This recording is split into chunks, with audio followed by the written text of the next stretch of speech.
जिंदगी भर का दुख बन गया। कितने आंसू सूख गए, कितने परिवार बिखर गए और कितने दिल आज भी टूट जाते हैं। आइए ऐसे रोग से आपका परिचय कराते हैं। तो स्वागत है मानव रोग पार्ट 5 में आपका, जहां हमने जीवाणु संबंधी रोगों को जान लिया है। आज की महत्वपूर्ण सीरीज में महत्वपूर्ण लोगों के साथ खतरनाक रोगों से रूबरू कराएंगे हम आपको, ऐसे रोगों से जिनसे हमें तो बचना ही चाहिए, साथ ही साथ हम अपने समाज को भी बचाएं, ये हमारा दायित्व होना चाहिए। इसलिए मैंने कहा कि कितने दिल टूट जाते हैं, कितने आंसू सूख गए, ऐसे रोगों से रूबरू कराएंगे, ऐसी चीज़ों से आपका परिचय होने वाला है। आज आप जानने वाले हैं वायरस जनित रोग। वायरस जनित रोग यानी वायरस से होने वाले रोग। आप ये बात मान के चलें कि आज वो चीज़ आप जानेंगे, वो अद्भुत बातें जी शायद आपने पहली बार सुना हो। मैं ऐसी चीज़ों के साथ आपसे हाजिर हूँ, मुखातिब हूँ। ध्यान देना, वायरस वाकई में बहुत ही खतरनाक है, ये जानलेवा है। वायरस का कोई इलाज नहीं है। अगर कोई रोग वायरस से हो रहा है तो यहाँ पर प्रति औषधि कारगर नहीं होंगी, प्रति औषधि कारगर नहीं होंगी, या जिसे हम कह दें प्रति जैविक कारगर नहीं होंगी, जिन्हें आप कह सकते हैं एंटीबायोटिक दवाएं काम नहीं आएंगी। लीजिए, प्रति जैविक औषधियाँ या प्रति औषधि मैंने लिख दिया, एंटीबायोटिक दवाएं कारगर नहीं होंगी। ये आप जीवाणु वाले काम में ले सकते हैं। समझना, खतरनाक रोग है ये। हमने कहा वायरस से जो रोग होगा वहाँ पर एंटीबायोटिक दवाएं काम नहीं करेंगी। आप सोचोगे सर फिर इनका इलाज क्या नहीं होता है क्या? क्या सारे ऐसे रोग वायरस से हैं जिनसे लोगों का मरना ही तय है? नहीं, ऐसी बात भी नहीं है। यहाँ रोग क्या होता है, इलाज कैसे होता है? मैंने कह दिया एंटीबायोटिक दवाएं काम नहीं करेंगी, हर रोग के लिए है। जब तक हम वायरस जनित रोग पढ़ेंगे काम नहीं करेंगी। इसलिए मैं एक साथ लिख दे रहा हूँ, प्रति औषधि प्रति जैविक एंटीबायोटिक दवाएं काम नहीं करेंगी। इनका इलाज कैसे होगा? लक्षणात्मक इलाज संभव है। लक्षणात्मक इलाज यानी जैसा लक्षण दिखेगा वैसा ही किया जाएगा। अभी हाल फिलहाल कोरोना से आप भली भांति परिचित हो चुके हैं। कोरोना में जैसा लक्षण दिखता था डॉक्टर साहब वैसा ही दवा दे देते थे, और उसी लक्षणात्मक इलाज से धीरे धीरे आपको बचाया जा सकता है। तो जब भी वायरस जनित रोग होंगे तो जैसा लक्षण आपके शरीर में दिखेगा, बुखार हुआ तो बुखार की दवाई दी जाएगी, फिर आपके बदन में दर्द होना शुरू हुआ तो आपको उस दर्द की दवा दी जाएगी। ऐसे जैसा जैसा लक्षण आपको दिखेगा वैसा वैसा इलाज लक्षणात्मक संभव है वायरस जनित रोगों में। बाकी वायरस मान के चलें बहुत ही खतरनाक है। आपको पता है वायरस सजीव निर्जीव के बीच का कड़ी है। सजीव, कई बार एग्जाम में यही पूछा गया, सजीव निर्जीव के बीच का कड़ी है। समझते चलिएगा, बीच का कड़ी है। हकीकत यह है कि ये तो ना ही कभी मरा है और ना ही कभी ये जीवित है। ये समझ जाइए, जब ये किसी ऐसे प्लेस पर पड़ा हुआ है जहां इसका कोई औचित्य नहीं है तो ये मृत्यु अवस्था में है, अर्थात डेथ पोजीशन पे है। और जैसे ये किसी एक्टिविटीज करने वाले जीव में यानी गतिविधि करने वाले शरीर में प्रवेश करेगा ना, तुरंत ये सक्रिय हो जाएगा, जीवित हो उठेगा और अपने क्रियाशीलता को करना शुरू कर देगा। इसमें वो क्षमता है कि आपके पूरे सिस्टम को हैक कर लेता है। एक वायरस आपके पूरे सिस्टम को हैक करने की क्षमता रखता है। कोरोना वायरस ने पूरी दुनिया को हिला दिया, ये आपको पता है। कितनी खतरनाक है, हम कुछ भी करें ये हम मान के चलें वाकई में बहुत ही खतरनाक, हमें इनसे घृणा होने लगी होगी। है, हो रही कि नहीं हो रही है? कितने खतरनाक, इतने परिवार इन्होंने उजाड़ दिया। अभी आकर के कोरोना ने पता नहीं कितने घर बर्बाद कर दिया। आपको घृणा होने लगी, हमें भी घृणा होने लगी, पूरे समाज को घृणा होने लगी, लेकिन गलत है। आप इनसे घृणा भी नहीं कर सकते। आप अपने आप को केवल बचाने का प्रयास करें। वायरस से बचाव ही एक उपाय है। ध्यान देना, घृणा करोगे तब भी मुश्किल है। आप इसकी सच्चाई और अच्छाई से वाकिफ नहीं है। मैं कह दूं, अपघटन करता नहीं है, अपघटन करता नहीं है, अपघटन करता नहीं है। और वहां पर लिखा हो जीवाणु, वहां पर लिखा हो विषाणु, और वहां पर लिखा हो कवक, और वहां पर लिखा हो परजीवी। ऐसा करके विकल्प आए तो ध्यान देना, विषाणु टिक होगा, विषाणु अपघटन करता नहीं है। ये किसी भी चीज को धरती से हटाने का काम नहीं करेगा। ये राजा आदमी है, शालीनता से पड़ा रहेगा, अचानक किसी गतिविधि वाले चीज में प्रवेश करेगा। आप सुनते होंगे, ऐसा नहीं कि सजीव वाले हिस्से में ही प्रवेश करता है तभी होता है। आपको पता है आपके मोबाइल में भी वायरस होते हैं और तमाम प्रकार के सिस्टम को हैक कर देते हैं, होता है ना। तो वायरस किसी गतिविधि यानी एक्टिविटीज करने वाले फंक्शन में अगर आ गया तो पक्की बात है संबंधित चीज को रुला देगा। वही कहानी है, सरजीव निर्जीव के बीच की कड़ी है। प्रति औषधि यानी एंटीबायोटिक दवाएं काम नहीं करेंगी, इनका लक्षणात्मक इलाज ही संभव है ना। अच्छी बात है।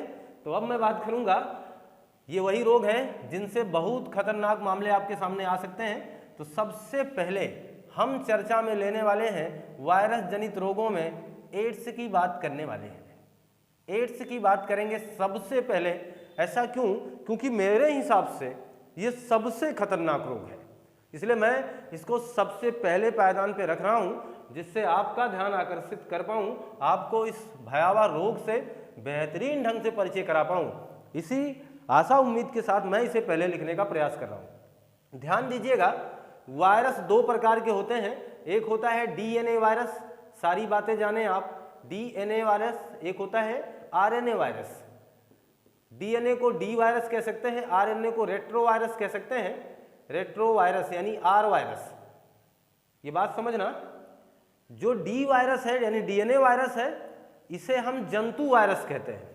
यानी ये वायरस जंतुओं में होता है, जंतुओं में रोग करेगा। और आरएनए वायरस, इसे हम पादप वायरस कहते हैं, ये पौधों में रोग करेगा। इस बात को ध्यान देना। दोनों बातें समझ गए आप कि नहीं समझ गए? हमने कहा डी जंतुओं में रोग करेगा, आरएनए रेट्रो वायरस यानी ये पौधों यानी वनस्पतियों में रोग करने के लिए जिम्मेदारी उठाएगा या उसका जिम्मेदार है। यहां तक तो बात तो आपको समझ में आ गई। मामला समझना, पूछा जाएगा एड्स वायरस कैसा है। एड्स वायरस कैसा है? एड्स वायरस तो जंतुओं में ही होता है ना, कि किसी पौधों को भी सुना है कि इस नीम के पौधे को एड्स हो गया? ऐसा तो कभी नहीं सुना है ना। एड्स जंतुओं में ही तो है, एड्स मनुष्यों में है, जंतुओं में है। इसका मतलब हमें उसे डीएनए वायरस कहना चाहिए, डीएनए वायरस कहना चाहिए, लेकिन नहीं। समझना, एड्स का जो वायरस है वो रेट्रो है, रेट्रो वायरस है यानी आरएनए वायरस है। इस बात को ध्यान देना, इसीलिए ये और घातक है, इसीलिए ये और घातक है। इसी वजह से तो एग्जामिनर इस बात को पूछेगा। अभी हाल फिलहाल जो बहुत भयंकर बीमारी आपके सामने से गुजरी है या कह सकते हैं चली रही है, कोविड-19, इसका भी जो वायरस है वो भी कैसा है? रेट्रो वायरस है। इसीलिए यह भी तो खतरनाक है, जानलेवा है, जान ले लेगा, है ना। ऐसा है कि नहीं? तो कोविड-19 रेट्रो वायरस, यहां देखिए एड्स भी कैसा है? रेट्रो वायरस है। जबकि अन्य रोगों में आप देखेंगे तो वायरस जनित रोग में ही डीएनए वायरस मिलेगा आपको, वो जंतु वायरस आपको मिलेगा। स्पष्ट होगी बात? मैं उन सारी बातों को बताना चाह रहा हूं जिससे एग्जामिनर कुछ भी पूछे तो आप बता सके एड्स कैसा है, रेट्रो वायरस है, पूछ लो भाई, बताने वाला हूं मैं। आप बताना जरा, एड्स का जो फुल फॉर्म है क्या है? ए फॉर क्या होगा? एक्वायर्ड, और आई फॉर इम्यूनो, इम्यूनो, और इसके बाद डी है, डी फॉर डिफिशियंसी, और फिर इसके बाद एस है, एस फॉर सिंड्रोम। इसका मतलब होगा हिंदी में उपार्जित, उपार्जित। इम्यूनो का मतलब प्रतिरक्षा प्रणाली, प्रतिरक्षा, और डिफिशियंसी का मतलब कमी, और सिंड्रोम का मतलब होता है विकार। यानी उपार्जित प्रतिरक्षा प्रणाली नष्ट हो जाएगी। आप हमारी कक्षाएं अगर आप रक्त वाली देखे होंगे, वहां हमने आपको बताया था WBC में T4 लिम्फोसाइट जिसे कहा जाता है, इसे लड़ाकू कोशिका कहा जाता है, T4 लिम्फोसाइट कोशिका। जब आपके शरीर में कोई वायरस, कोई जीवाणु, कोई कवक अटैक करता है तो T4 लिम्फोसाइट कोशिकाएं उससे लड़ती हैं, उसको हरा देती हैं, उसको बाहर फेंक देती हैं, यानी मार देती हैं। इसके बाद उसका भक्षण कर लेती हैं। इसी वजह से आप उस रोग से बच जाते हैं।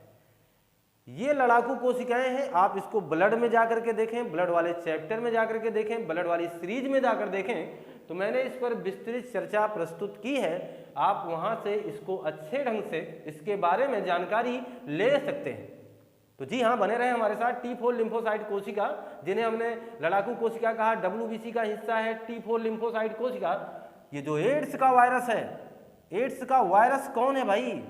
एड्स का फुल फॉर्म आपने अभी देखा है, एड्स का वायरस कहाँ देखा है? एड्स का वायरस है HIV। इसका फुल फॉर्म क्या होगा? ह्यूमन इम्यूनो और होगा डिफिशियंसी। इस बात को ध्यान देना, यानी ये जरूर होगा syndrome, human immuno deficiency syndrome. ये आपको यहां नहीं मिल रहा होगा, डी स्पेस नहीं है, लेकिन आप ध्यान देना, इसलिए मैंने इसको लिखने का प्रयास किया क्योंकि एग्जामिनर महोदय इस बारे में कई बार पूछ चुके हैं।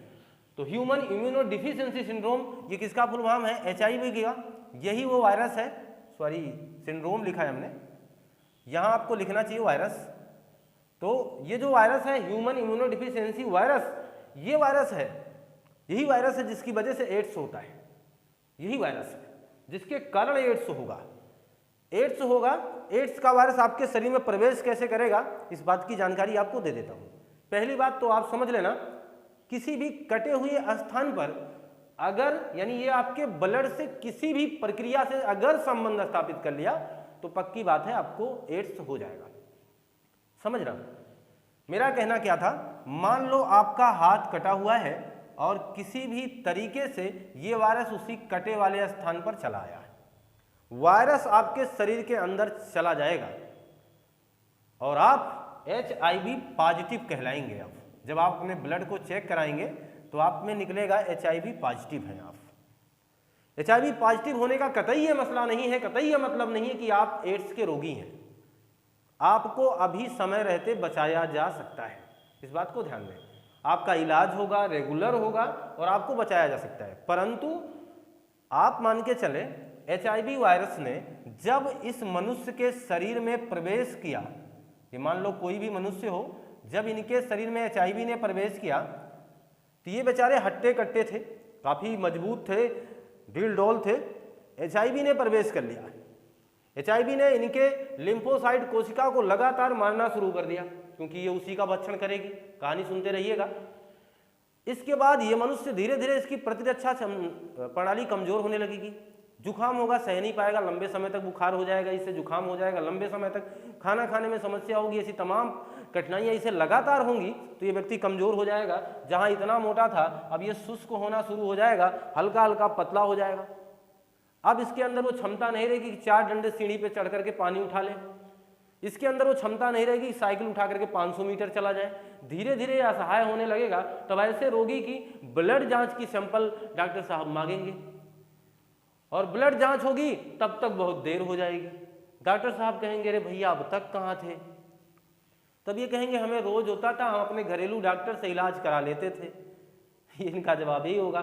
डॉक्टर साहब कहेंगे भैया हम आपका इलाज तो कर रहे हैं लेकिन आप दुनिया को अलविदा कहने वाले हैं क्योंकि आपको एड्स हो चुका है ना। अब ये बेचारा बगैर मौत के मारा जाएगा क्योंकि अब इसे एड्स हो चुका है। ऐसी भयानक स्थिति को ये जान जाएगा, है कि नहीं? और जल्दी जल्दी से ये टूटता हुआ चला जाएगा। एक दिन ऐसा होगा इसके शरीर से पूरी लिम्फोसाइट कोशिकाएं नष्ट हो जाएंगी और ये संपूर्ण रूप से एड्स का रोगी करार दे दिया जाएगा। आ रही हमारी बातें समझ में? हमने जो बातें आपको समझाने का प्रयास किया है बिल्कुल आप अच्छे ढंग से सुनते रहिएगा। HIV अंदर चला जाए जरूरी नहीं है कि आप एड्स के रोगी हो गए, क्योंकि अभी तो उन्होंने प्रवेश किया है, अभी इनका इलाज संभव है, अभी इन्हें रोका जा सकता है। परंतु नियमित रूप से आप कई वर्षों तक ऐसे हालात से गुजरते रहे, आपके हाथ पैर दर्द करते रहे, आप लगातार बीमार होते रहे, आप लगातार असहाय बने रहे, लेकिन फिर भी आपने किसी को बताना उचित नहीं समझा, डॉक्टर को दिखाना उचित नहीं समझा, ऐसे नॉर्मल दवाइयाँ का सेवन आप करते रहे। धीरे धीरे T4 लिम्फोसाइट आपके शरीर से जाती रही और अचानक एक दिन आपने जब जांच कराया तो आप एड्स के रोगी बन गए। और अगर ऐसा हो गया तो आपको अब बचा पाना मुश्किल है, संभव नहीं है, असंभव है। ये मान के चलें। अब जरा ध्यान दें, मैं ऐसे रोग से ही परिचय करा रहा हूँ, इसीलिए तो पहले ही बार में पहले ही स्क्रीन पर आज की शुरुआत में एड्स लगा रखा है कि जिससे आप इससे डरें और इसके बारे में सोचें, लोगों को बताएं।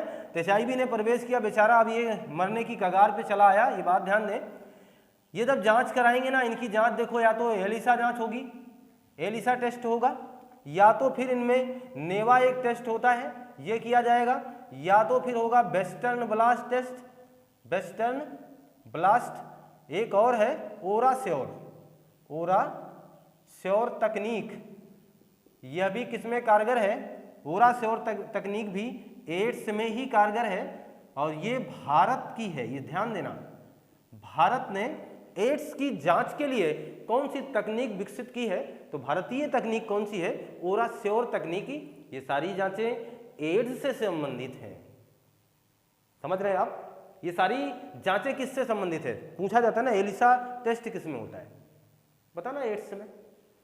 नेवा टेस्ट एड्स में, वेस्टर्न ब्लास्ट टेस्ट एड्स में, और ओराश्योर तकनीक टेस्ट यानी ये टेस्ट यह भी एड्स में। कौन सी इसमें भारत द्वारा विकसित की गई है? तो ध्यान देना, ये ओराश्योर तकनीक अपने भारत की है, इनके द्वारा ये विकसित की गई है। क्लियर बात चल रही है? एड्स हुआ, एड्स की जांच हो गई, एड्स हुआ, एड्स की जांच हो गई। बहुत दिन उन्होंने अपने आप को रोके रखा था, इसलिए बेचारे मौत की कागार पे पहुंच गए। अब इनकी आंखें बंद होने वाली हैं। ये मान के चलें, ये निश्चित रूप से बहुत ही खतरनाक रोग है। इससे बचने का एक ही उपाय है, आप अपने ब्लड को कभी भी HIV पॉजिटिव के संपर्क में आने ही ना दें। आप जब भी सैलून के दुकान पर बैठें, आप अपने शेविंग करा रहे हो, आप अपने बाल कटा रहे हो, फिर भी आप उस ब्लेड को न्यू रखें, क्योंकि अगर उस ब्लेड से किसी का सेव हुआ है, आप उसी से आप खुद कर रहे हैं। अगर वो HIV पॉजिटिव है तो आपको भी होना है, ये ध्यान देना। आप किसी भी व्यक्ति से यानी ऐसी चीजें आदान प्रदान ही ना करें। आप सेक्सुअल रिलेशन में आते हैं तो आप कभी भी ये मान के चलें कि ऐसा कोई रिलेशन ही ना बनाएं बगैर सुरक्षा के। आप कोई काम ऐसा ना करें, ये मान के चलें, फिर वहाँ से भी एड्स काफ़ी ज़्यादा मात्रा में हो जाएगा। एक एड्स की बात अगर कर दें, एड्स सबसे ज़्यादा किससे फैला है? तो असुरक्षित यौन संबंध से, असुरक्षित यौन संबंधों से सबसे ज़्यादा एड्स के मामले आए हैं, ये ध्यान देना। तो असुरक्षित यौन संबंध तो कभी होना ही नहीं चाहिए, इसको होने ही ना दें, और ये एड्स का बहुत बड़ा कारण है। आप ध्यान दें, वाकई में एड्स इतना खतरनाक है कि इसकी चर्चा करते रहो कम पड़ जाएगा। आप ध्यान दें, अफ्रीका के किनशासा शहर में 1959 में, अफ्रीका के किनशासा शहर में 1959 में सबसे पहला रोगी मिल जाता है अफ्रीका के किनशासा में। और एक बात बताना यही जान लीजिए कि एक हंटर थ्योरी है, हंटर थ्योरी का संबंध ऐसे पूछ लेगा एग्जामिनर आपसे, तो कहिएगा हंटर थ्योरी का संबंध किससे है? एड्स से। हंटर थ्योरी में क्या बताया गया? एक हंटर थ्योरी, एक संबंध, एक ये बताया गया कि हंटर थ्योरी में यानी जो कि एड्स से संबंध रखता है, इसमें यह कहा गया कि 1930 के आसपास एक व्यक्ति को, अफ्रीका का ही रहने वाला था, उसे एक बंदर ने काट लिया। वो व्यक्ति नाराज हो गया और नाराजगी में उसने उस बंदर को खा लिया। खाने का मतलब मार के खा लिया। और जब उसने ऐसा किया तो इस व्यक्ति को क्या हो गया? एड्स हो गया। तो इस कहानी को भी जाने, हंटर थ्योरी का संबंध एड्स से है। इस कहानी में क्या बात कही गई, और किनशासा शहर का भी परिचय हमने करा दिया है। आपका ये पूरी जगह मैंने फुल कर दी है, आप इसका स्क्रीनशॉट ले लीजिए। तो मान के चलें कि आपने स्क्रीनशॉट ले लिया होगा। और अब ध्यान देना कि जहां हम बात कर रहे थे पहला रोगी किनशासा में मिला, भारत में 1986 में पहला रोगी आया। भारत में, ये इंडिया की बात कर रहा हूँ, भारत में जो पहला रोगी मिला, भारत में पहला रोगी कब मिला? 1986 में पहला रोगी एड्स का कहाँ मिला? चेन्नई में।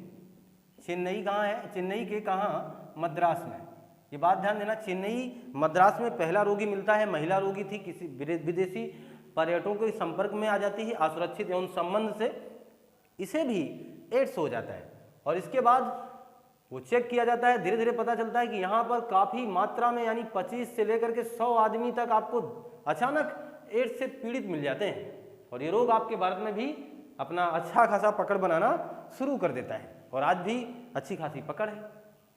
आप मान के चलें 2 से आप ये हकीकत आंकड़ा है 20 से 25 लाख लोग आज भी आपके भारतीय एड्स से पीड़ित हैं, ये कन्फर्म है आंकड़ा। तो आप बहुत ही खतरनाक रोग है, इससे बचाया नहीं जा सकता। आप इससे केवल बच सकते हैं कैसे? अपने अभी हमने कहा कि एक वायरस जनित रोगों से आप बच सकते हैं, केवल आप बचाव करके बच सकते हैं। बस आप बचाव ही एक इसका उपाय है और कोई उपाय नहीं है। अब ध्यान दें, जहां मैंने ये बात कर ली MTS की, सॉरी इसकी क्या कहते हैं, 1986 भारत में पहली बार रोगी मिला। अब हम बात करते हैं MTS की, MTC, और एक बात करेंगे PTC। देखना, MTC का मतलब होता है mother to child, mother to child, और PTC का मतलब होता है पेरेंट्स टू चाइल्ड। यहां समझना, एड्स कुछ ऐसा आपको लगेगा जैसे लगेगा कि आनुवांशिक हो गया। अगर कोई माता एड्स से पीड़ित है तो उसके बच्चे में भी एड्स होने की संभावना बनी रहेगी, इस बात को ध्यान देना। PTC लिखने का मतलब क्या हुआ, क्योंकि अगर कोई पुरुष, ध्यान देना, अगर किसी का पति एड्स से पीड़ित है तो अपनी पत्नी को बना देगा एड्स की पीड़िता, है ना। और अगर किसी की पत्नी एड्स से पीड़ित है तो अपने पति को बना देगी एड्स से पीड़ित, एड्स रोगी बना देगी, है ना।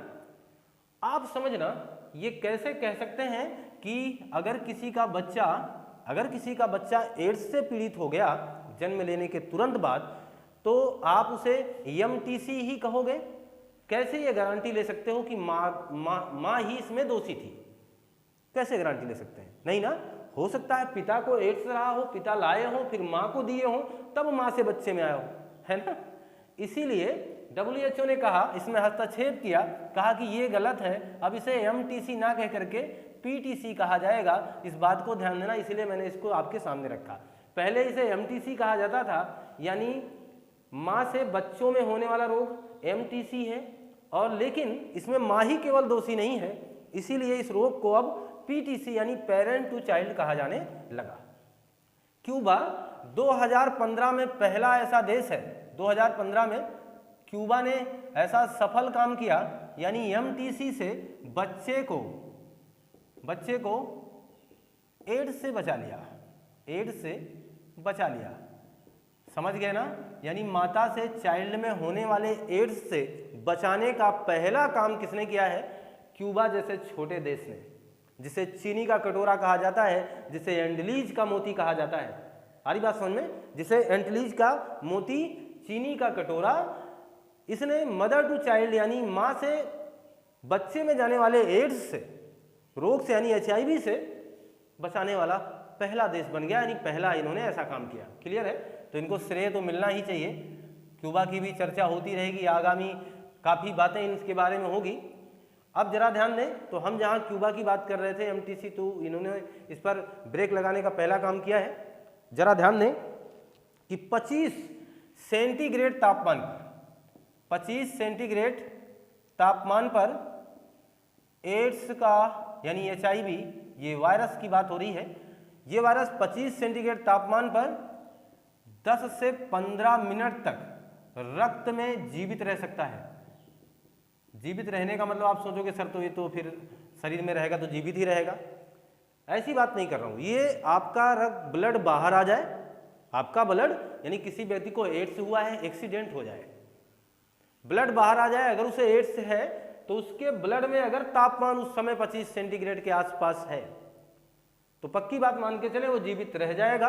10 से 15 मिनट तक HIV वायरस उसमें जीवित रहेगा, और ऐसे में अचानक किसी के संपर्क में आ गया तो संबंधित व्यक्ति को एड्स हो जाएगा।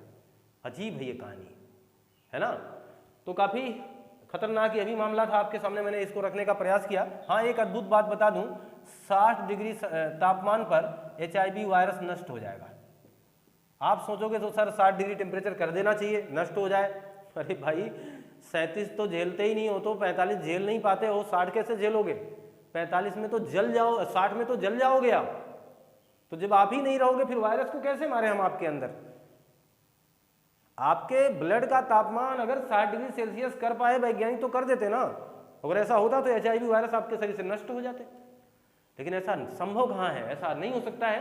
ये बात आप ध्यान देना। तो HIV का वायरस 60 डिग्री तापमान पर भी नष्ट नहीं होगा, नष्ट हो जाएगा। एक बात और ध्यान दें, 1 दिसंबर को एड्स दिवस मनाया जाता है। 1 दिसंबर को एड्स दिवस मनाया जाता है ना। एड्स दिवस, इसका जो सिंबल है क्या है, रेड रिबन। रेड रिबन पता है ना आपको।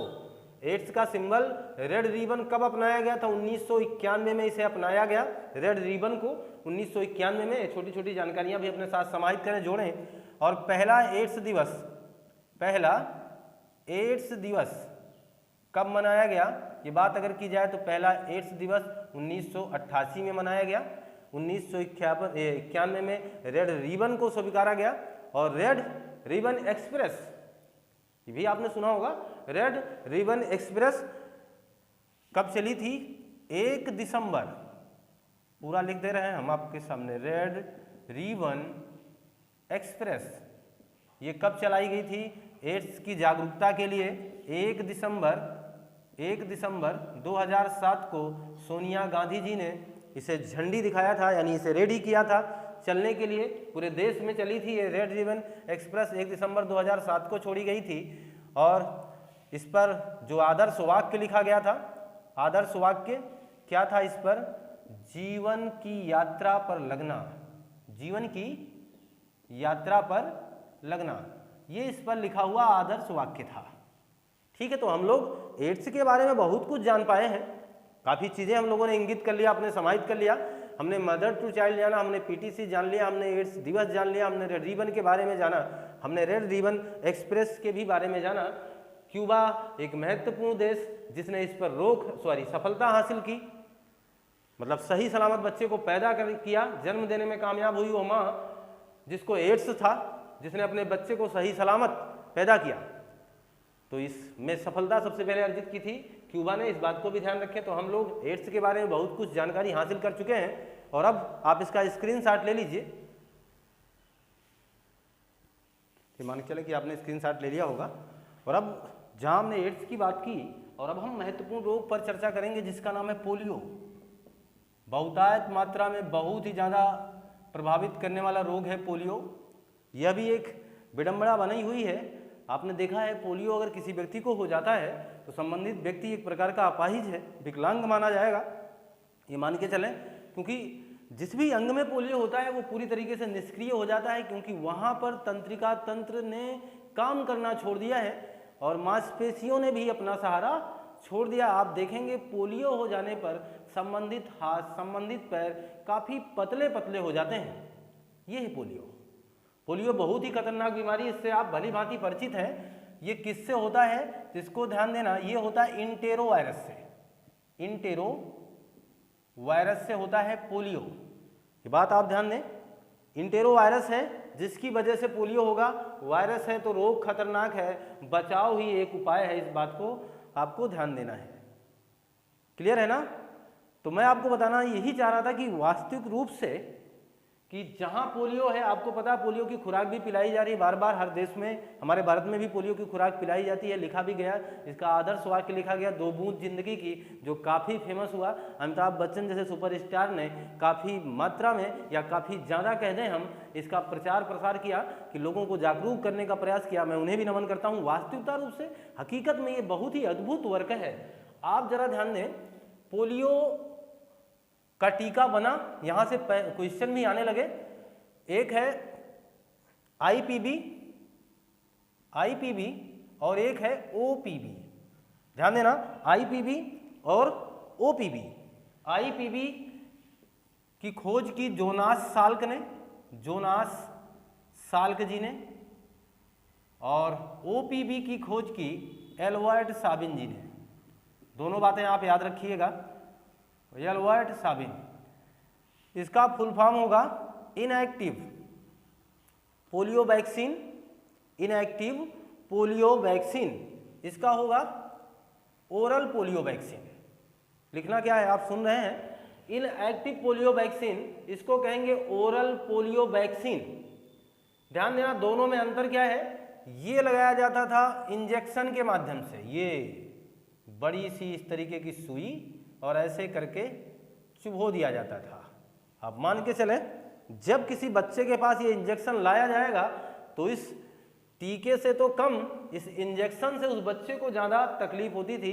इसीलिए समस्या ये थी कि ये इंजेक्शन बहुत ही कम लोग लेना चाह रहे थे, काफ़ी कम लोग। तो इससे निजात पाने के लिए एल्बर्ट साबिन ने प्रयास किया और उन्होंने ओरल बना दिया। ओरल का मतलब सीधा मुख में डाला जाएगा, कोई दर्द कोई तकलीफ नहीं होगी और माएँ अपने बच्चों को ले जाकर के आराम से पोलियो की 2 बूंद पिलाकर चली आएंगी।